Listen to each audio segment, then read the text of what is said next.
오늘 우리에게 주시는 하나님의 말씀 마태복음 5장 5절 한 절입니다. 다 같이 한 목소리로 읽도록 하겠습니다. 시작. 복이 있나니 그들이 땅을 기업으로 받을 것이며. 아멘. 다시 한번 읽을까요? 시작. 온유한 자는 복이 있나니 그들이 땅을 기업으로 받을 것이며. 지금까지 저희는 예수님의 행적에 대해서 말씀을 드리고 있습니다. 그리고 그 행적 가운데 구약의 가르침을 완성시키시는 완전한 말씀으로서의 가르침을 이 산상수훈을 통해서 다시 한번 예수님께서는 가르쳐 주시고 있습니다. 여러분, 이 산상수훈만 잘 깨달아도 복음을 완전히 이해할 수가 있습니다. 그래서 이 산상수훈 말씀만 잘 이해해도 주님 그러니까 내일 다시 오신다고 해도 여러분 절대 두려움이 없을 거예요. 왜냐하면 그만큼 중요하고 가장 귀한 말씀이기 때문에 그렇습니다. 제가 누누이 말씀을 드리지만 천국을 소유하고 하늘의 복을 받는 자들은 이 세상에서 살아가는 그 착하고 순하고 노력하고 애쓰고 있는 그런 사람들이 아닙니다. 오직 예수만이 나의 구주시며 나의 하나님이십니다 라고 고백하는 자들에게 허락되어진 복음이에요. 그리고 오직 그들에게만 복이 되고 그들에게만 천국이 소유되어집니다. 그리고 그들에게만 이 복음은 사실상 허락되어진 것입니다. 그래서 성경은 베드로전서 2장에 이렇게 나와 있습니다. 그러므로 믿는 너희에게는 보배이나 믿지 아니하는 자들에게는 건축자들이 버린 그 돌이 모퉁이의 머릿돌이 되고 또한 부딪히는 돌과 걸려 넘어지게 하는 바위가 되었다 하였느니라. 그들이 말씀을 순종하지 아니함으로 넘어지나니 이는 그들을 이렇게 정하신 것이라. 그러나 너희는 택하신 족속이요 왕같은 제사장들이요 거룩한 나라요 그의 소유된 백성이다 라고 얘기합니다. 우리를 향하여서는 택하신 족속, 왕같은 제사장, 거룩한 나라, 그의 소유된 백성이라고 말하는데 믿지 않는 자들에게는 뭐라고 얘기하냐면 그 복음이 오면 그들에게는 거치는 돌, 넘어지는 돌로 밖에는 존재하지 않는다는 것이에요.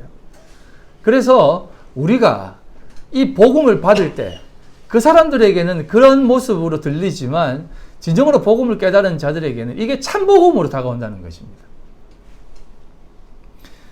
그래서 앞에서 설명했듯이 심령이 가난한 것도 애통한 것도 고행이나 희생 정도가 아닌 하나님의 뜻이 무엇인지 알고 살아가는 삶을 가리킨다라고 말씀을 드렸습니다. 그런 맥락 속에서 우리는 이 말씀도 생각하셔야만 돼요. 온유한 자는 복이 있나니 그들이 땅을 기업으로 받는다라고 받는다는 것이에요. 이 말씀도 단순히 온유하게 살자, 온유한 마음으로 이 세상을 살아가면 하늘이나 땅이나 주변의 모든 것이 감동을 받아 세상의 변화를 받을 것이고 이 변화가 기독교적 세계관으로 변화가 되면 이 세상이 기독교적 세상이 될 것이다. 우리가 늘 이렇게 생각해 왔잖아요. 그러면 우리는 이 세상, 그 땅 가운데에 모든 것들이 하나님의 땅이 되고 그러면 우리가 그 가운데 살아가기에 그 땅을 소유하게 되는 것이다 라고 가르침을 받아왔잖아요. 그런데 그런 것이 아니다라는 것이에요. 이건 단순히 이 땅 가운데에서 지금 우리가 살아가는 이 땅에 있어의 삶이 아니라 그것보다 훨씬 더 귀하고 깊은 의미가 있다는 것입니다. 여러분이 온유를 생각할 때 어떤 마음이 온유한 마음이라고 생각하십니까? 우리 용지 형제를 보면 진짜 온유한 것 같아요. 사전적 의미 속에 나와 있는 그 온유이지 않습니까? 성격이나 태도 따위가 온화하고 부드럽지 않습니까? 아주 사람이 부드럽잖아요. 저도 그렇지 않습니까? 네. 이럴 때 보통 아멘 하는데. 네. 물론 저는 이런 사전적 의미로서 온유하고 싶지는 않습니다. 왜냐하면 저는 여러분들에게 조금 더 소리를 지르고 싶기 때문에 그렇습니다. 그런 의미에서 보면 사실상 온유한 사람은요, 믿는 사람보다 믿지 않은 사람들이 우리 중에 더 많습니다. 제 주변에도 온유한 사람들은 믿는 사람보다 믿지 않은 사람들이 더 많아요. 신부님들도 그렇고, 그 다음에 스님들도 마찬가지고, 또 주변에 믿지 않은 사람들 중에 좀 근엄한 사람들 많아요. 그런 사람들 보면 참 괜찮아 보입니다. 그런데 여러분, 제가 말씀을 드리는 것이 이것입니다. 그들이 과연 이 성경에서 말하는 그 땅을 소유할 수 있습니까? 소유할 수 없다는 것입니다. 그리고 심지어는 그들 자신도 그러한 것들로는 이 땅을 차지하지 못한다라고 얘기를 해요. 그런 욕심을 내려놓고 사는 것이지 차지한다고는 말하지 않습니다. 그럼 이 말씀이 이야기하는 것은 어떤 것을 우리에게 가르치는 것일까요? 오늘 그것을 우리가 잘 돌아보고 배워봤으면 좋겠습니다. 예를 하나 들어보겠습니다. 구약 성경에 보면 온유의 대명사로서 등장하는 사람이 있습니다. 그 사람이 누굽니까? 바로 모세입니다. 민수기 12장 3절을 보겠습니다. 이 사람 모세는 온유함이 지면의 모든 사람보다 더하더라 라고 얘기합니다. 온유함이 지면의 모든 사람보다 더하다라고 얘기합니다. 성경은 모세의 온유함이 이 땅 위에 사는 사람들 중에 최고라고 극찬을 해요. 그럼 이 지상 위에 있는 사람들보다 더 온유한 그의 모습 한번 돌아보면 그 사람이 정말 온유합니까? 우리 잘 알잖아요. 성경을 조금이라도 본 사람은 그가 욱해가지고 사람을 죽인 거. 예? 그게 온유한 성격입니까? 욱해가 사람 죽이고 삐딱하면은 못한다고 막 얘기하고 심지어는 하나님 앞에 받은 십계명 두 돌판을 밑에서 재짓고 있다고 막 집어 던져가지고 돌판 깨버리고 그리고 반석을 명하라고 했는데 열받아가지고 반석 때려가지고 결국 가나안에도 못 들어가는 그런 사람이 온유한 사람입니까? 뭐 이런 것 저런 것 다 떠나서 한번 생각해 봅시다. 그가 가나안 땅에 들어갔어요? 못 들어갔습니다. 표면적으로 보면 못 들어갔다니까요. 왜 그런 지면에 있는 모든 사람보다 온유하다라고 칭찬을 받은 그가 왜 광야에서 죽었을까요? 왜 이 얘기를 성경은 하느냐 이 말입니다. 성경이 말하는 온유는 그런 성품이나 어떤 기질 같은 종류의 온유가 아니다라는 말이에요. 이 온유라는 단어는 플라우스라고 하는 단어인데요. 플라우스라는 단어는 단순히 어떤 온유하다라는 개념이 아니라 가난하다, 억압받다, 짓눌리다, 애통하다라고 하는 그런 모든 뜻들이 포괄되어져 있는 뜻입니다. 그래서 이 단어가 히브리어 단어인 온유와 겸손과 같이 막 쓰입니다. 이 말은 아나브라고 하는 단어와 같이 쓰는데요. 아니와 아나브 같은 어원이거든요. 여기에서 계속 같이 혼용되면서 사용되는 게 뭐냐면 다 가난과 억압과 비천함이에요. 이런 것들이 온유라고 얘기하는 겁니다. 그럼 이 온유가 어떤 얘기일까요? 이건 단순히 온화한 성품을 얘기하는 것이 아니라 그 상황과 그 모든 그 일들 가운데에서 내가 어떠한 마음으로 대처를 하고 있느냐, 어떠한 마음으로 이 상황을 받아들이느냐라는 그것이 더 핵심이 있다는 것이에요. 우리에게 닥쳐진 이 모든 일들, 상황들, 심지어는 좋은 마음으로 사역들, 이것들을 우리가 어떻게 감당하느냐, 그 모습이 진짜 온유한 마음이다라는 것이에요. 구체적으로 조금만 더 설명을 드리면 예수님께서도 자신을 향하여서 온유하다라고 말했는데요. 마태복음 11장 28절입니다. 수고하고 무거운 짐진 자들아 다 내게로 오라. 내가 너희를 쉬게 하리라. 나는 마음이 온유하고 겸손하니 나의 멍에를 메고 내게 배우라. 그리하면 너희 마음이 쉼을 얻으리니 이는 내 멍에는 쉽고 내 짐은 가벼움이라 하시니라 라고 얘기합니다. 여기에 온유와 겸손이 다른 단어로 얘기하는 듯 하지만 같은 의미로 얘기하는 것입니다. 프라우스와 그 다음에 겸손이라고 하는 타페이노스라고 하는 이 단어가 같은 의미로 쓰는 것이에요. 이게 다 애통하는 것, 심령이 가난한 것, 동일한 개념에서 우리에게 얘기해 주는 것입니다. 그래서 심령이 가난한 것도 자신의 어떤 모든 모습들을 가지고 애통하는 것들 또한 하나님 앞에서 이 온유와 함께 이루어지는 모습들이다라는 것을 우리에게 가르쳐 주고 있는 것이에요. 그래서 이 내용을 마태복음 21장에는 이렇게 또 얘기합니다. 마태복음 21장 5절 시온의 딸에게 이르기를 내 왕이 내게 임하나니 그는 겸손하여 라고 합니다. 이 겸손하여 라고 하는 이 단어가 원어로 프라우스입니다. 그는 온유하여 라고 하는 말이에요. 그런데 보세요. 그는 겸손하여 낙이 곧 멍에 매는 짐승의 새끼를 탔다고 얘기합니다. 이게 어떤 의미예요? 여러분 이게 어디에 등장하는 내용이냐면 스가랴 9장 9절입니다. 한번 읽어드릴게요. 시온에 따라 크게 기뻐할지어다. 예루살렘에 따라 즐거이 부를지어다. 보라, 내 왕이 내게 임하시나니 그는 공의로우시며 구원을 베푸시며 겸손하여서, 이게 온유입니다. 나귀를 타시나니 나귀의 작은 것 곧 나귀 새끼니라. 내가 에브라임의 병거와 예루살렘의 말을 끊겠고 전쟁에는 활도 끊으리니 그가 이방 사람에게 화평을 전할 것이요 그의 통치는 바다에서 바다까지 이르고 유브라데 강에서 땅끝까지 이르리라. 또 너로 말할지라 내 언약의 피로 말미암아 내가 내 갇힌 자들을 물 없는 구덩이에서 놓았나니 라고 얘기합니다. 자, 보시면 겸손의 나귀, 그는 겸손하여서 나귀 새끼를 탔다고 합니다. 여러분, 나귀를 타고 가는 모습을 한번 생각해 보세요. 예루살렘 입성하실 때 예수님은 하나님으로 오셨습니다. 그가 이 스가랴서에 나와 있는 이 내용을 예언케 하기 위해서, 또 성취케 하기 위해서 그가 직접 나귀 새끼를 탔다는 거니까요. 그러면 여러분, 제가 민우기 등에 한번 탔다고 생각해 보세요. 제가 민우기 등에 타면 민우기가 나를 엎는 거예요. 내가 민우기를 끌고 가는 거예요. 민우가 나 업어주려면 지가 나를 엎는다고 하지만 사실은 제 두 발과 제 팔이 민우기를 잡고 가는 거 여러분 다 경험해 보셨지 않습니까? 마찬가지예요. 나귀 새끼를 탔다는 것은 예수님이 두 발이요. 나귀 새끼를 타면 발이 다 땅에 꺼여요. 그러면 그냥 의기적 진짜 볼품없는 모습입니다.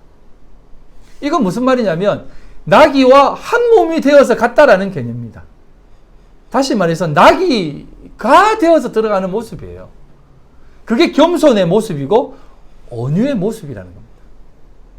즉 하나님이 그렇게 하라고 하면 네, 알겠습니다. 그런 모습도 내가 취하여지요 라고 하는 그것이 온유라는 것입니다. 그게 겸손이라는 것이에요. 그래서 히브리 사고적으로 생각했을 때 말하는 겸손은 단순히 많이 가지고 많이 아는 사람이 좀 이렇게 겸손하여서 좀 이렇게 저는 잘 모릅니다라고 하는 모습이 아니라 이런 모습이라는 것이에요. 어떤 모습을 취하시든 내 뜻대로 하지 않고 나에게 요구하시는 그 뜻을 따라 행하는 삶이 온유한 자의 모습이라는 것입니다. 그렇게 해서 어떻게 들어갑니까? 내 언약의 피로 말미암아 그 갇힌 자들을 풀어내기 위해서 그런 것들을 다 취하신다는 것이에요. 이게 온유한 자의 모습이라는 겁니다. 그래서 성경은 이런 모습을 통해서 내가 하나님의 뜻과 능력에 밀려서 그 길이 비록 고통과 환난과 억압과 낮아짐과 굴욕의 길일지라도 그 언약의 성취의 도구로 쓰임을 받는 그 상태, 그게 바로 온유라는 것입니다. 그건 여러분들의 어떤 성품이나 기질이 아니다라는 말이에요. 성품은요, 쌓아 올리면 쌓아 올릴 수 있어요. 우리를 억압하면 내 안에 이게 시커먼 게 있지만 겉으로는 온유한 척 할 수 있습니다. 근데 그런 개념이 아니다라는 것이에요. 그래서 이 온유라는 것은 하나님이신 예수님께서 우리에게 보여주셨듯 자신을 증명하거나 자랑하지 않으셨던 것처럼 하나님의 뜻이 우리의 삶 가운데에서 온전히 드러나는 것. 하나님의 자체, 그 존재성이 우리의 삶에서 드러나는 것입니다. 그러려면 우리의 존재가 있어야 된다, 없어야 된다? 없어야 된다는 것입니다. 이게 온유라는 겁니다. 내 뜻이 확인되어지지 않고 발휘되지 않는 그러한 모습, 그게 바로 하나님 앞에 나아가는 그러한 모습이라는 것이에요. 그래서 그러한 모습을 가진 자들의 상태가 어떤 상태냐면 하나님의 뜻을 확인하는 자라는 것이에요. 여러분, 하나님의 뜻에 대한 부분들이 분명하고 명확한 자들이 어떤 자입니까? 어저께 축구가 정말 6대3으로 졌어요. 제가 그걸 보려고 하다가 말씀 준비 때문에 안 봤는데 결과만 보고 조금 봤는데 댓글이 장난 아니더라고요. 이제 너희들 군대나 잘 가라. 뭐 이렇게 메달 못 따면 군대 가잖아요. 국방부에서 좋아하겠다. 뭐 골키퍼는 배 많이 부르겠다. 뭐 이런 얘기도 많이 하고. 아무튼 뭐 얘기를 많이 하더라고요. 그런데 제가 항상 말씀드리는 게 그거잖아요. 그런 모든 결과들을 알고 그것을 보면 마음이 편안합니다. 제가 늘 여러분들에게 얘기하는 게 이런 얘기잖아요. 완성된 세상, 이 묵시 속에서 완성된 세상 가운데에서 하나님이 우리에게 주시는 그 모든 삶을 확실히 아는 자들에게는 내가 지금 어떠한 상황 가운데 있는 모습일지라도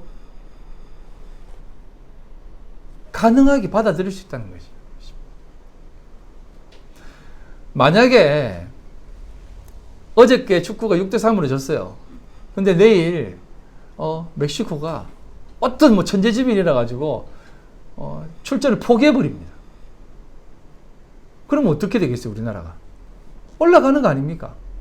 근데 그걸 모르는 자들에게는 그걸 가지고 일희일비하면서 괴로워하고 욕하고 어떻게 그럴 수 있냐 막 할 수 있지만 우리가 내일 있을 그 일을 확신하고 확인하는 사람이라면 아예 뭐 욕 안 한다는 것입니다. 어떤 악한 것들을 보더라도 어떤 부주의를 보더라도 어떤 못난 것들을 보더라도 그럴 수 있는 것이에요. 그리고 내가 지금 그 철저하게 비굴한 모습에 처했을지라도 그냥 그 길을 묵묵히 갈 수 있다는 것입니다. 낙이 새끼를 타는 그 모습만 생각하면 여러 가지 생각이 들죠. 와, 나 진짜 예수님, 나 예수인데, 하나님 아들인데 이런 거 꼭 타야 되나? 라고 할 수 있지만 그 이후에 모든 영광들이 펼쳐져 있는 것을 알게 되면 그 길도 충분히 갈 수 있다는 것을 얘기해 주는 것입니다. 이해되세요? 그게 바로 온유라는 것입니다. 그게 바로 성도의 모습이고 성도라는 하늘 백성들 안에서만 만들어내는 모습이라는 것이죠. 그래서 우리 마음이 오늘은 온유했다가 내일은 헷가닥 해가지고 막 화를 내는 어제의 모습은 온데갈데 찾을 볼 수 없는 그런 인간적 온유의 모습이 아닌 진정한 하나님의 뜻 안에서의 온유를 취할 수 있다는 것입니다. 오늘도 많은 그 인본주의에 입각한 목사님들이 늘 하는 얘기가 있습니다. 사랑하세요. 잘잘못 보면 그렇지 않습니까? 잘 될 거니까 너무 걱정하지 마세요. 우리라도 잘 참고 살아야 되지 않겠습니까? 얼마나 온화하고 부드러운 음성으로. 가끔은 그분들의 음성을 따라하고 싶을 때가 있어요. 여러분, 제가 그냥 여러분들에게 솔직하게 말씀드릴게요. 세상이 아무리 우리가 온유하게 산다고 해서 세상이 우리를 온유하게 봐줍니까? 네? 안 봐서요. 그렇게 안 본다니까요. 그리고 세상은 온유해지지 않습니다. 온유해질 수가 없어요. 왜? 그 온유도, 그 온유하다고 말하는 그 마음도 결국 내 속에서 우러나는 거기 때문에 조그마한 고난과 역경이 닥치면 뚝 부러져 버린다는 것입니다. 하나님께서 우리에게 허락하신 낙이 타고 들어가는 그 겸손의 모습은 여러분 피의 언약을 세우기 위해 들어가는 것입니다. 그게 무슨 말이냐면 절대 중도에 포기되어지지 않는다라는 의미입니다. 확고한 그 언약 속에서 우리에게 던지는 온유의 모습이라는 것이에요.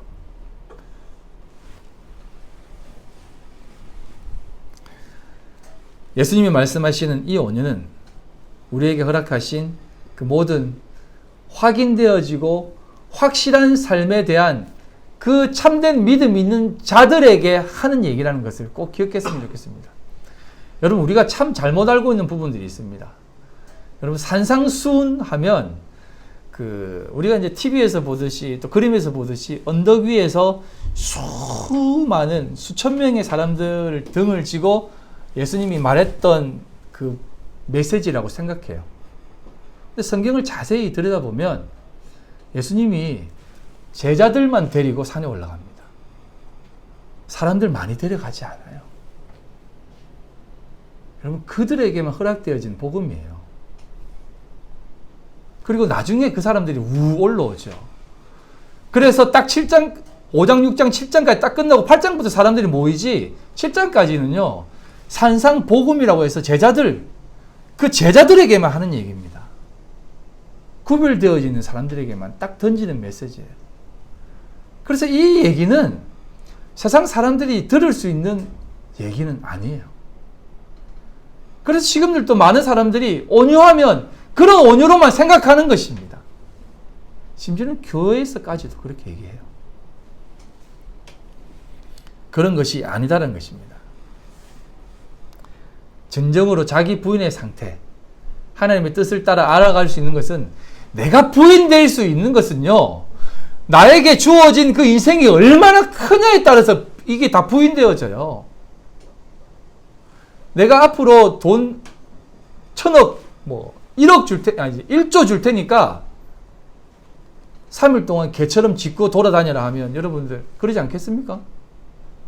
그건 그만큼의 보상이 있기 때문에 그 삶을 사는 거예요. 왜? 그 약속을 하신 분이 있기 때문에. 마찬가지라는 것입니다. 우리가 취하는 그 땅의 그 놀라운 약속이 있기 때문에 우리는 이 겸손, 이 온유의 자리에 즐거이 내려갈 수 있는 거지. 아니, 즐거이 걸어갈 수 있는 이유를 찾게 되는 것입니다. 조금 더 모세에 대해서 말씀을 드리겠습니다. 이 모세의 이름이 말해주는 것처럼 이스라엘을 건져낼 자로 택함을 받습니다. 그러면 모세라는 이름 자체에는 건져낼 자입니다. 그는 이미 하나님으로부터 내 백성을 홍해로부터 애굽으로부터 건져낼 자라고 하는 그 택함을 받은 자입니다. 이미 택함을 받은 자들이에요. 그래서 선지자들이 자주 이런 말 하지 않습니까? 나는 모태 중에서 선지자로 택함을 받았다, 이런 얘기 하잖아요. 그렇게 정확하게 택함을 받은 자라는 것입니다. 그래서 이 모세가 예수를 모형하고, 이 모세가 이스라엘을 모형하고, 이 모세가 우리 성도들을 모형하는 것입니다. 이 모세의 삶이 여러분 다른 사람이야. 우리예요, 우리. 자, 그러면 모세에 태어난 것부터의 삶을 한번 보세요. 성경의 모든 것은요 다 우리 얘기입니다. 창세기도 다 우리 얘기고요, 모세도 우리 얘기예요. 그럼 우리 보면 어떻습니까? 그가 타에 의해서 바로의 공주가 되잖아요. 그래서 40년 동안 열심히 잘 배웠습니다. 근데 결국은 타에 의해서 사람 죽이고 도망갑니다. 도망가서 광야에서 40년 동안 삽니다. 그냥 종살이 하면서 꾸역꾸역 삽니다. 40년 그래 살았죠. 40년 동안 광야에 있었죠. 80년입니다. 여러분, 성경에서 말하는 인간의 연수가 몇 년이라고요? 잘하면 70, 강건하면 몇? 80이라고 하지 않습니까? 그러면 80이라고 하는 숫자는 이미 모세는 그곳에서 자신이 죽었다라는 개념이에요. 광야에서 이미 죽은 거예요. 죽어서 하나님이 들어서 너는 이제 죽은 목숨이니까 내 말 들으라 해서 모세가 빠져나가, 그렇게 말을 듣는 것입니다. 그 우리 인생이라는 것이 우리 인생. 그리고 그가 광야에서 어떻게 합니까? 이스라엘 백성 끄집어내는 것도 자신의 의지가 아니잖아요. 하나님이 하도 내라니까 하는 거잖아요. 내놔서 어떻게 합니까? 광야에서 살다가 우리 인간들이 하는 얘기 있지 않습니까? 광야에서 잘 쓰임받고 토사구팽당합니다. 니 못 들어가, 이렇게 해버린 겁니다. 근데 그게 우리 인생이라는 것입니다. 그게 우리의 모형이에요. 근데 모세는요, 이런 모든 부분들 속에서 그는 살아냈다는 것입니다. 걸어갔다는 것이에요. 그리고 그렇게 걸어감을 받았다는 것입니다. 그래서 하나님이 그에게 모세는 지상에, 이 땅에 어떤 사람보다 온유한 자다라고 얘기하는 것이에요. 하나님이 여러분들도 그 자리로 끌고 가신다는 겁니다. 왜? 하나님의 백성 삼으시려고. 그 모형 본받아 살아가야 되지 않습니까? 모세가 예수의 모형이고 우리가 그리스도인 아닙니까? 그리스도의 모형 아닙니까? 여러분, 이 지상의 그 어떤 사람보다 온유함이 더하다라고 하는 이 말씀의 배경이 어떤 배경이냐면, 이 배경을 들어보면 기가 찹니다. 모세가 하루는 광야에 살다가 첩을 하나 드립니다. 그 첩이 누구냐면 구스 여인이에요. 구스 여인. 구스 여인 하면 흑인입니다. 흑인. 여러분, 구스 여인은 이스라엘 민족이 아니에요. 그 구스 여인은 이집트의 종으로 잡혀온 사람입니다. 종살이 하면서 종으로 살다가 이스라엘 백성들이 출애굽을 하니까 어떻게 딸려놓은, 너 따라와서 너가 종 해줄게 하면서 딸려놓은 사람이 구스 여인이에요. 그런데 모세가 잘 사는데 그 구스 여인, 종처럼 부렸던 그 여인을 자기의 부인으로 맞이합니다. 그랬더니 누가 욕하냐면 그의 누나였던 미리암이 욕합니다. 뭐라고 욕하냐면, 야 모세, 네가 정신이 있냐 없냐? 우리 집안이 어떤 집안인데 저런 여자를 받아들여 하면서 막 욕을 해버립니다. 그랬더니 하나님이 뭐라고 하시는지 아세요? 네가 감히 뭔데 모세를 욕하느냐? 네가 더 나쁜 사람이라면서 문둥병에 걸려버리게 하잖아요. 여러분, 그 대목이 왜 성경에 등장하겠습니까? 이게 뭐냐면, 여러분, 모세가 무슨 말씀으로 하기는 뭐 하겠지만 취향이 뭐 독특해가지고 흑인을 원했겠어요? 구원이 뭔지를 설명하는 것입니다. 구원이 뭔지를. 그리고 미리암을 바리새인으로 고발해버리는 것이에요. 율법주의자로 선악과 먹은 자들의 대표성을 띠고 미리암을 그렇게 고발하는 것이고, 그 구스 여인을 그렇게 모세가 안아주는 것은 구원이 뭔지를, 하나님의 사랑이 어떤 것인지를, 그리고 온유가 무엇인지를 우리에게 가르쳐주는 것이에요.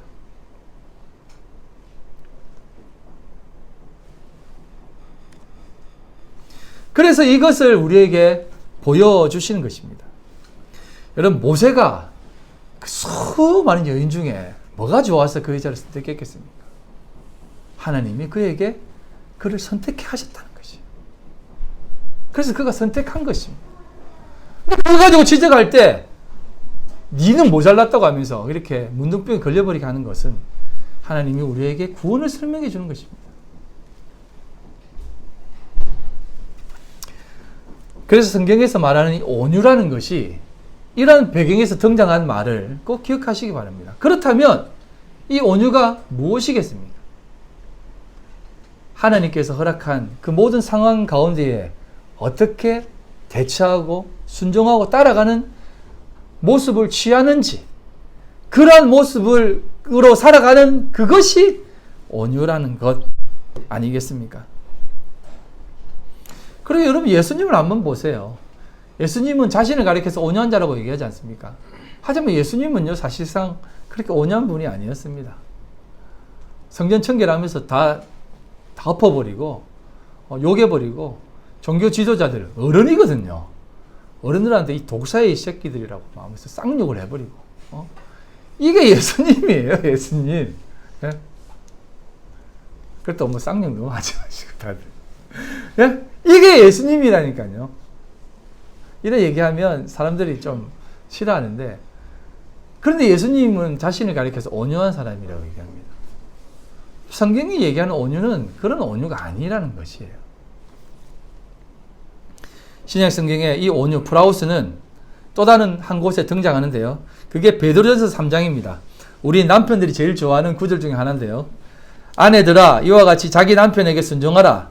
이는 혹 말씀을 순종하지 않는 자라도 말로 말미암지 않고 그 아내의 행실로 말미암아 구원을 받게 하려 함이니 너희의 두려워하며 정결한 행실을 봄이라. 너희의 단장은 머리를 꾸미고 금을 차고 아름다운 옷을 입는 외모로 하지 말고 오직 마음에 숨은 사람을 온유하고 안정한 심령에 섞지 않을 것으로 하라. 이는 하나님 앞에 값진 것이다 라고 얘기합니다.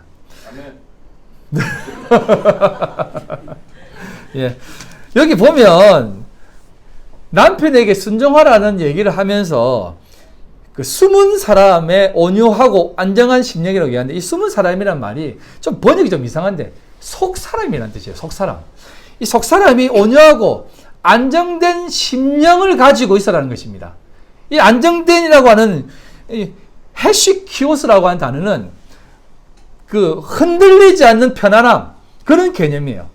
어떤 그 공격이 있더라도 흔들리지 않는 그런 안정함이 이 헤시키오스인데요. 그래서 온유하고 안정한 심령으로 이러한 모든 것들을 하라는 것은 뭐냐면, 이것도 이제 사실은 뭐 단순히 남편에게 순종하는 것은 그냥 비유로 했는데, 이게 신부가 신랑에게 복종하듯 교회가 하나님께 복종하듯 그렇게 순종하라는 개념을 얘기해 주는 것이에요.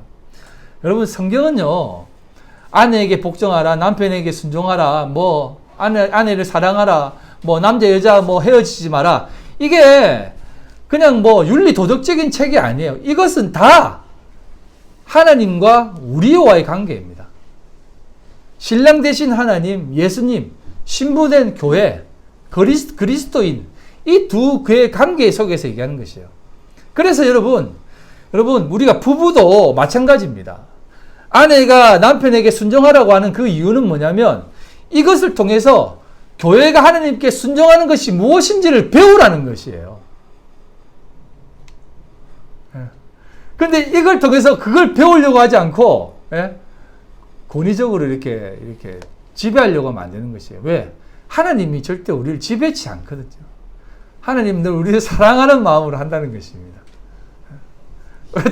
자꾸 신경 쓰이게 두 명이 있어. 여러분, 그런 모습들이 뭐냐면, 이게 가정도 마찬가지입니다. 이거 제가 다음에 가정에 대한 얘기를 할 때 조금 설명을 드리겠지만, 잠깐 설명을 드리면, 가정도 마찬가지고, 자식들도 마찬가지예요.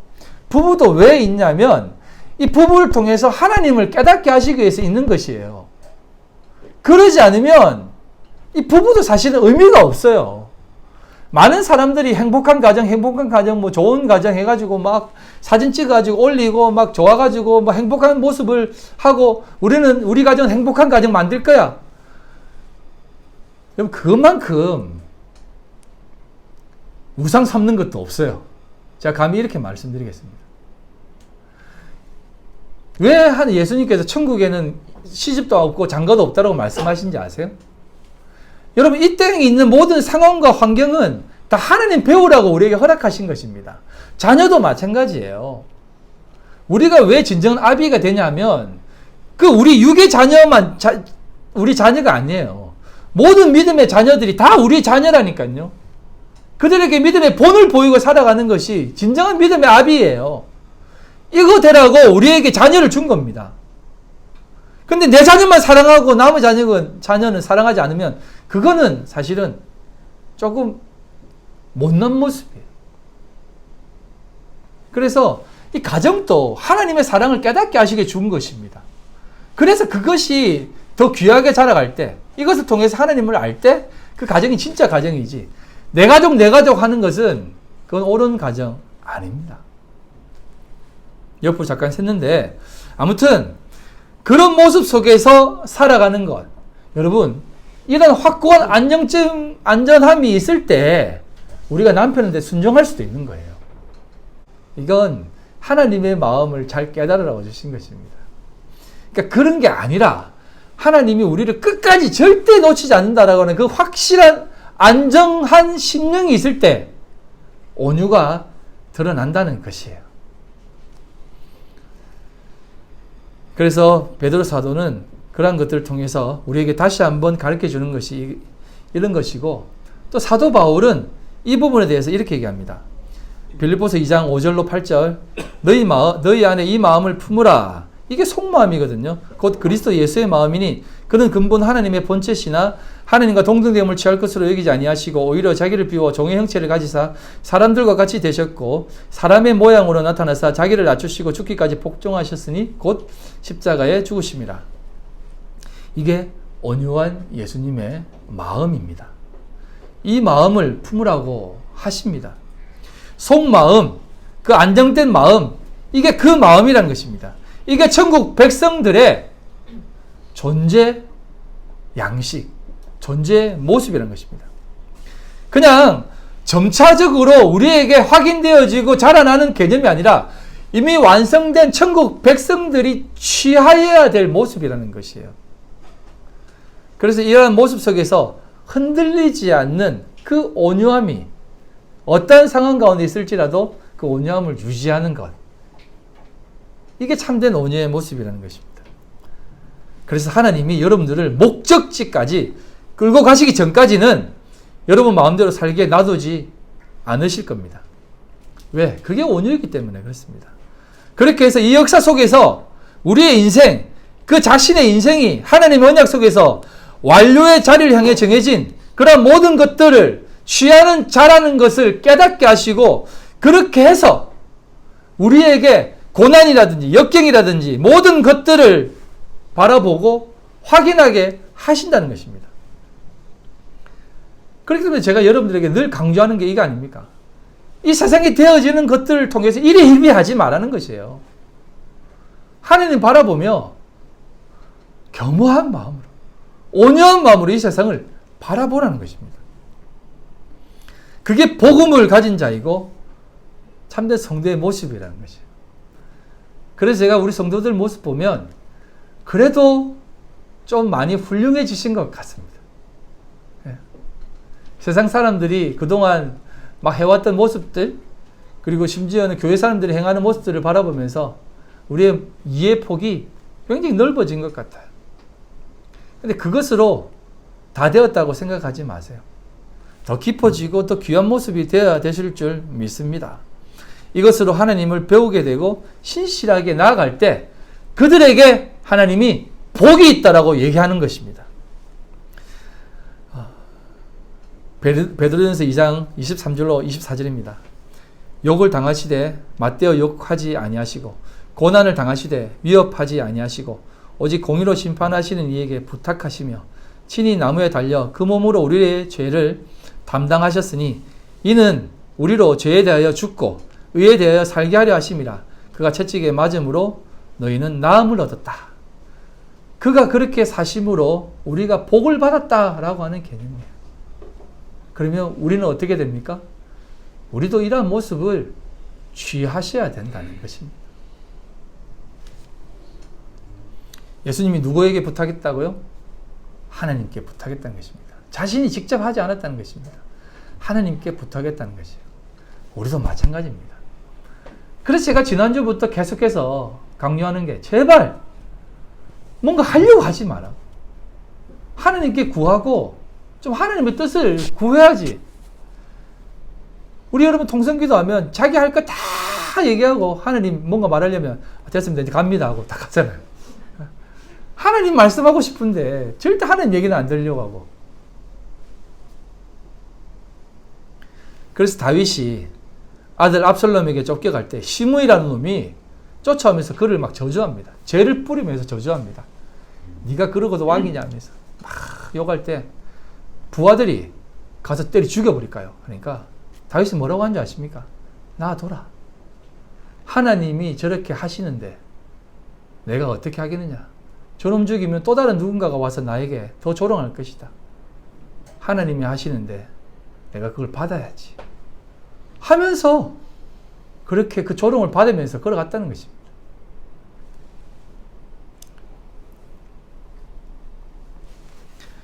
그래서 시편 37편 11절에 이런 말씀이 있는 것입니다. 그러나 온유한 자들은 땅을 차지하며 풍성한 화평으로 즐거워하리로다. 이 말씀이 여기에 등장합니다.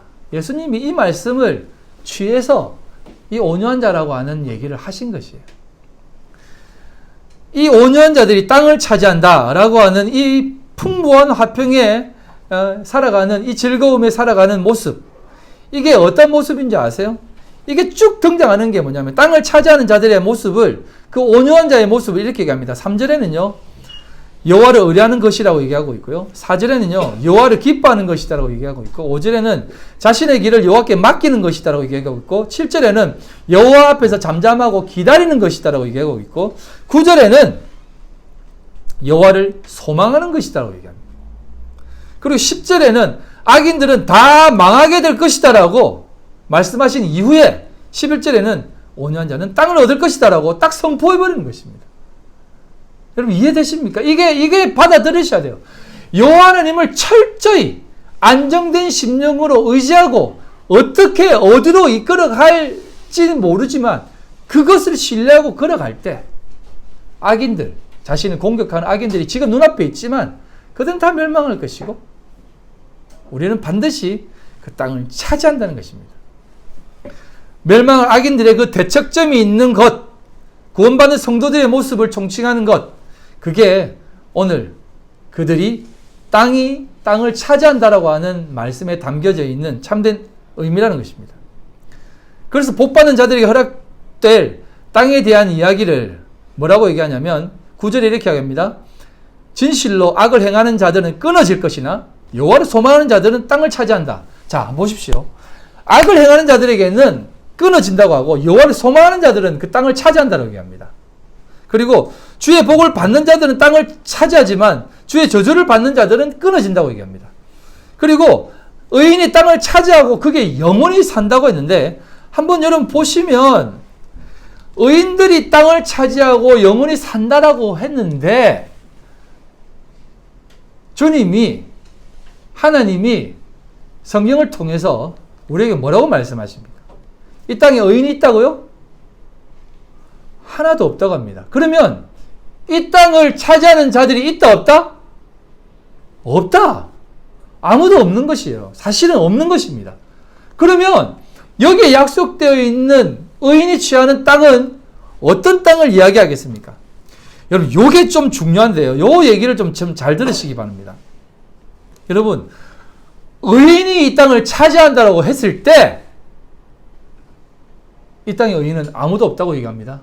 그럼 이 땅의 의인은 누굽니까? 딱 한 사람이 있습니다. 누구라고요?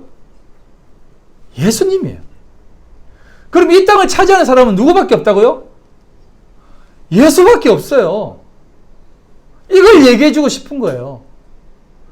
이 땅에 의인이 땅을 차지한다지만 아무도 그 땅을 취하지 못했습니다. 이스라엘 백성들도 그 땅 취하게 한다. 뒤에 한 번 더 말씀드리겠지만 약속의 땅을 받습니다. 그런데 그 가나안 땅 조금 취할 수 있습니까? 못 취해요. 다 빼앗기고 멸망합니다. 왜? 의인이 아니기 때문에. 그러면 이렇게 이 성경에 나와 있는 몇몇에게 내려오는 의인이 땅을 차지할 것이다 라고 하는 이 성경에 담겨져 있는 의인은 누구밖에 없다고요? 예수밖에 없다는 것입니다. 그가 이 땅을 차지해서 어떻게 하신다고요? 이 땅을 우리에게 준다는 것입니다. 그래서 성경에 주님이 이 땅에 인카네이션 하셨을 때 복음을 선포할 때 회개하라 뭐가 왔다고요? 천국이 가까웠다고 얘기하는 것입니다. 이 천국이 임했다라고 선포해버리는 것이에요. 천국이 아닌데도 불구하고 그 얘기를 해버리는 것입니다. 여러분, 우리가 자꾸 천국 하니까 앞으로 종말이 일어나고 우리가 갈 나라, 뭐 천년왕국 이렇게 생각하는데 내가 진짜 여러분 진짜 확실하게 얘기합니다. 천년왕국 없어요. 지금 종말론자들이 하는 얘기 그 새빨간 거짓말이에요. 그거 다 자기들 먹고 살라고 상도들 조금이라도 더 쪼아가지고 고열을 빨아 처먹으려고 하는 거예요. 그거. 예? 여러분 그 종말 얘기하면 사람들이요 다 지갑 다 엽니다. 그거 진짜 성경적인 거 아니에요. 뭐 갑자기 왜 이를 받았는지 모르겠는데. 여러분, 천년왕국이 어디 있고 천국이 뭡니까? 예? 천국은요 이미 주님이 임했다라고 얘기한 것은 그 어디는 하늘나라라고 우리가 입에 닳도록 노래를 불러놓고는 천국을 기다리면 도대체 그들이 기다리는 천국이 뭐예요? 잘 먹고 잘 살고 지가 하고 싶은 거 다 하는 것이 천국이라고 생각하세요? 이슬람 교도들이 가는 천국? 불교인들이 가는 그 극락? 그런 게 천국이라고 생각하세요?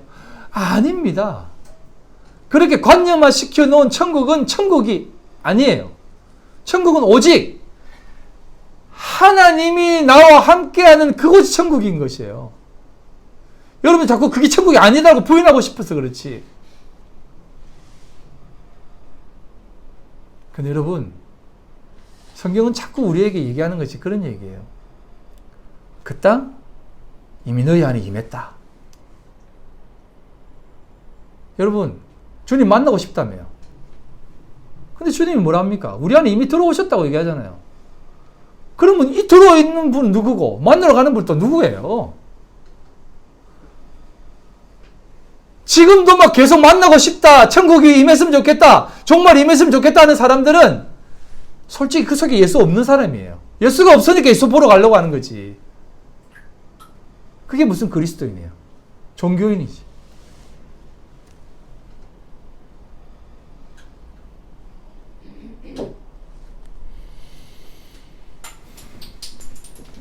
창세기 12장에 아브라함이 약속을 받습니다.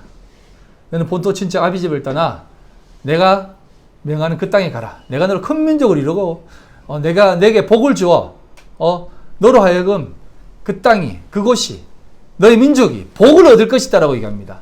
그런데 이 12장 앞에 11장이 등장하죠. 바벨론이 등장합니다. 바벨론 성이 등장합니다. 바벨론 땅이 등장합니다. 바벨이 등장합니다. 왜 그것을 둘이 대조하겠습니까? 이 세상은 바벨이라는 것이에요. 바벨론 성입니다. 그런데 아브라함에게 뭐라고 얘기하냐면 그 땅에서 뽑아내어서 옮기십니다. 옮기시는데 여러분 그냥 옮기세요? 계속 뱅글뱅글 돌려요. 이스라엘 민족들이 왜 양치기를 하는 줄 아세요? 한 곳에 정착하지 못하게 하기 위해서 계속 돌리는 겁니다. 약속의 땅을 받은 자들이 계속 정착해서 정착 못하고 돌아다니는 것의 의미를 아시겠습니까? 이게 유목민이에요. 유목주의예요. 유목주의. 예. 노마디즘이라고 하는 거죠. 이게 우리에게 있어서 가장 중요한 개념인 것이에요.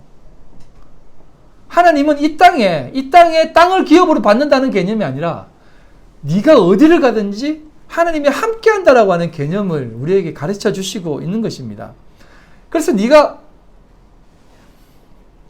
그래서 그냥 차근차근 좀 읽을게요. 그래서 창세기 26장 2절로 4절에 이렇게 얘기합니다. 여호와께서 이삭에게 나타나 이르시되 애굽으로 내려가지 말고 내가 내게 지시할 땅에 거주하라. 이 땅에 거류하면 내가 너와 함께 있어 내게 복을 주고 내가 이 모든 땅을 너와 내 자손에게 주리라. 내가 내 아버지 아브라함에게 맹세한 것을 이루어 내 자손을 하늘의 별과 같이 번성하게 하며 이 모든 땅을 내 자손에게 주리니 내 자손으로 말미암아 천하 만민이 복을 받으리라. 땅이 약속됩니다. 10주의 땅이 약속됩니다. 그 10주의 땅이 어떤 땅이고 그 약속이 어떤 땅인지 또 야곱을 통해서 다시 한번 28장 13절에 이렇게 약속되어집니다. 28장 13절로 15절 또 본즉 여호와께서 그 위에 서서 이르시되 나는 여호와니 너의 조부 아브라함의 하나님이요 이삭의 하나님이라. 내가 누워있는 땅을 내가 너와 내 자손에게 주리니 내 자손이 땅의 티끌같이 되어 내가 서쪽과 동쪽과 북쪽과 남쪽으로 퍼져나갈지며 땅의 모든 족속이 너와 내 자손으로 말미암아 복을 받으리라. 내가 너와 함께 있어 내가 어디로 가든지 너를 지키며 너를 이끌어 이 땅으로 돌아오게 할지라. 내가 내게 허락한 것을 다 이루기까지 너를 떠나지 아니하리라 하신지라. 자, 한번 보시면 야곱에게 15절에 네가 어디로 가든지 내가 함께 할 것이다 라고 얘기합니다. 이건 계속 돌아다닌다라는 개념이에요. 그리고 돌아다닐지라도 그곳으로 내가 반드시 끌어내겠다는 것입니다. 이게 무슨 얘기예요? 하나님의 완전한 언약의 얘기예요. 도망가든 돌아다니든 하나님이 반드시 끄집어내어서 돌려버리겠다는 것입니다. 이게 무슨 얘기예요? 여러분, 야곱, 이스라엘이 오늘날 뭡니까? 성도고 교회입니다. 우리에게 얘기하는 것이에요. 우리에게 말씀하는 겁니다. 우리들이 그렇게 돌아다닐 거라는 얘기를 하시는 것입니다. 하지만 반드시 그 약속의 땅으로는 돌아올 것이라는 것이에요. 여러분들이 세상 가운데 아무리 돌아다니고 나가서 해도 하나님은 그 모든 것들을 지켜보시고 반드시 이끌어 내신다는 것이에요. 그걸 좀 믿고 나가라는 것입니다. 그게 역사 속에서 우리에게 담고 있는 구속사라는 겁니다. 물리적으로 이 땅이 가나안 땅이라고 생각하지 않습니까? 그런데 아브라함이 약속된 땅, 이삭에게 약속된 땅, 야곱에게 약속된 땅이라고 하잖아요. 그런데 한번 생각해 보세요. 아브라함이 어느 만큼 땅 얻었어요? 그냥 무덤 하나 얻었습니다. 이삭도 마찬가지예요. 무덤 하나 얻었어요. 야곱도 마찬가지예요. 눈에 보이는 땅 하나도 못 얻었습니다. 하지만 그들이 취하는 땅이 어떤 땅이라고요? 그 너희들로 인해서 모든 사람이 복을 얻는 땅이다라고 얘기합니다. 출애굽기 6장 7절입니다. 너희를 내 백성으로 삼고 나는 너희의 하나님이 되리니 나는 애굽 사람의 무서운 집 밑에서 너희를 빼낸 너희의 하나님 여호와인 줄 너희가 알지라. 무거운 집 밑에서 빼냈다고 합니다. 내가 아브라함과 이삭과 야곱에게 주기로 맹세한 땅으로 너희를 인도하고 그 땅으로 너희에게 주어 기업을 삼게 하리라. 나는 여호와라 하셨다 하라. 자, 하나님의 기업으로서의 땅을 당신의 백성들에게 약속합니다. 그리고 이것을 이스라엘이라고 하는 모형을 담아서 우리에게 던지는데 이게 사실은 무거운 짐 속에서 빼내어진 약속의 땅이라고 얘기하고 있어요. 그럼 무거운 짐이 뭘까요? 이게 주님이 말씀하신 그거예요. 수고하고 무거운 짐진 자들아 다 내게로 오라. 내가 너희를 쉬게 하리라. 나는 마음이 온유하고 겸손하니 내 먹이를 먹고 너는 내게 배우라라고 합니다.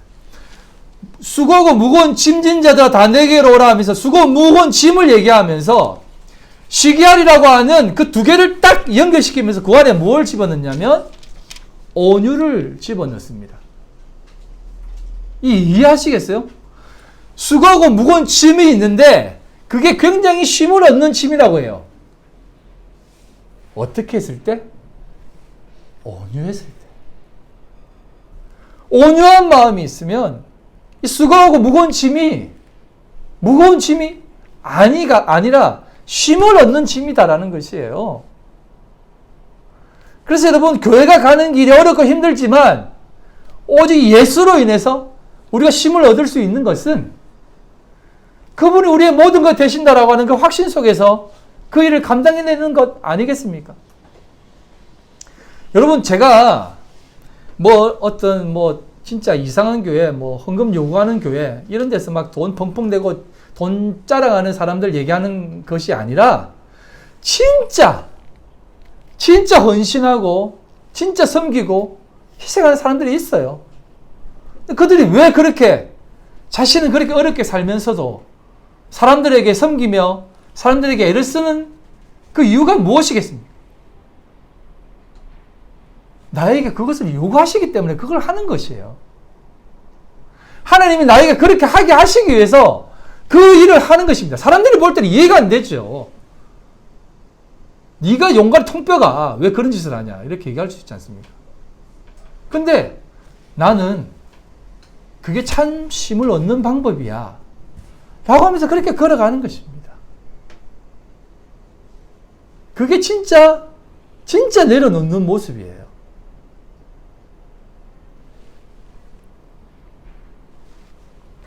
여러분, 광야 생활을 한번 보십시오. 광야를 제가 교회라고 하지 않습니까? 그래서 광야에 있는 1세대가 어떻게 됩니까? 다 죽어요. 그리고 모든 것이 다 죽는다는 것은 이스라엘 백성들이 다 죽은 겁니다. 다 죽어지고 그 무거운 짐이 다 내려놓아지고 여호수아, 예수와 함께 그쪽으로 들어가는 것입니다. 이게 온유한 자와 함께 들어가는 그 하나님의 약속의 땅의 자리이며 모습이다라는 것입니다. 자, 그래서 히브리서는 이렇게 얘기합니다. 히브리서 11장 8절로 10절, 이제 막바지에 왔습니다. 믿음으로 아브라함은 부르심을 받았을 때에 순종하여 장래 유업으로 받을 땅에 나갈새 갈 바를 알지 못하고 나아갔으며, 믿음으로 그가 이방의 땅에 있는 것 같이 약속의 땅을 거류하며, 이게 이제 믿음의 사람의 모습입니다. 근데 이 약속의 땅에서 거류했다라고 나와 있어요. 동일한 약속을 유업으로 함께 받은 이삭 및 야곱과 더불어 장막에 거하였다라고 얘기합니다. 약속 받은 자들이 받은 땅들이 돌아다니는 땅이라니까요. 이에 그가 하나님이 계획하시고 지으실 터가 있는 성을 바라봤다는 것입니다. 그가 받은 땅은 이 땅의 땅이 아니라 약속한 하나님의 거룩한 성을 약속받았다는 것입니다. 히브리서 11장 13절로 16절, 이 성이 어떤 성이겠습니까? 이 사람들은 다 믿음을 따라 죽었으며 약속을 받지 못했으되 그것들을 멀리서 보고 환영하며 또 땅에서는 외국인과 나그네임을 증명하였으니 그들이 이같이 말하는 것은 자기들이 본향 찾는 자임을 나타냅니다. 그들이 나온 바 본향을 생각하였더라면 돌아갈 기회가 있었으려니와, 자, 가나안이 본향이라고 생각하면 그쪽으로 돌아갔을 것입니다. 하지만 그들은 그렇게 하지 않았다는 것입니다. 그들이 이제는 더 나은 본향을 사모했다는 것입니다. 곧 하늘에 있는 것이라. 이러므로 하나님이 그들의 하나님이라 일컬음을 받으심을 부끄러워하지 아니하시고 그들을 위하여 한 성을 예배하셨다고 합니다. 이 한 성이 어떤 성이겠습니까? 거룩한 성 예루살렘인 것이에요.